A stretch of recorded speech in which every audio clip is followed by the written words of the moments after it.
اٹھتے بیٹھتے آتے جاتے استغفر اللہ ربی استغفر اللہ الذی لا الہ الا هو الحی القیوم واتوب الیہ استغفر اللہ ربی من کل ذنب واتوب الیہ.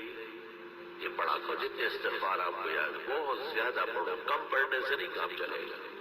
کیونکہ دنیا کی تمام تکلیفیں، رنج اور غم، صدمہ اور مصیبت، فتنہ اور پریشانی سورۃ انفال میں ہے. استغفار سے ختم ہو جائے.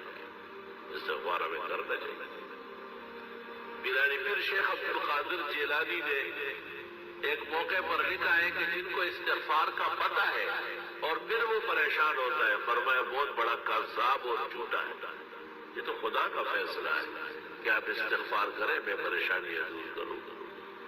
اب یہ کہ ہمیں محبت چاہیے، آرام چاہیے، عزت چاہیے، حلال دولت چاہیے، وقار چاہیے، حفاظت چاہیے، خدا تیری نصرت چاہیے، بندوں کے ہر شر فساد سے بچت چاہیے. اس کا ذکر اللہ نے سورۃ نوح میں کیا ہے، 29ویں پارے میں. یہ بھی استغفار سے لیتے ہیں، سارا کام استغفار سے.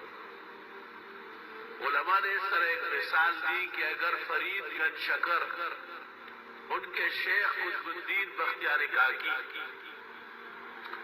ان کے شیخ معین الدین چشتی اور ان کے شیخ عثمان ہارونی اور ان سے بھی بڑے شیخ عبد القادر جیلانی اور سید علی حجویری داتا گنج بخش اور حسن بصری اور علی مرتضیٰ اور چاروں مقرب ملائک، ان سے بھی آپ وظیفہ مانگے.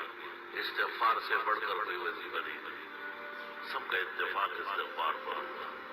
استغفر اللہ ربی من کل ذنب واتوب الیہ استغفر اللہ الذی لا الہ الا هو الحی القیوم واتوب الیہ.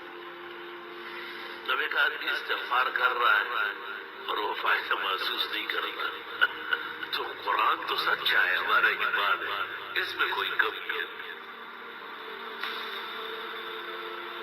اب اپنے آپ کو اس معیار پر لانا ہے کہ ہمیں استغفار سے وہ فائدہ پہنچے جو اللہ تعالیٰ نے سورۃ انفال میں بیان کیا ہے. وما كان الله ليعذبهم وأنت فيهم وما كان الله معذبهم وهم يستغفرون. ایک ایسی نیکی اور ایسا عمل جو نبی کے برابر ہو یا نبی جیسی رحمتیں مل جائے، قرآن کی اس آیت میں ہے جو میں نے پڑھی کہ وہ استغفار مانگو. یا تو نبی کی وجہ سے بچت ہے یا استغفار سے بچت.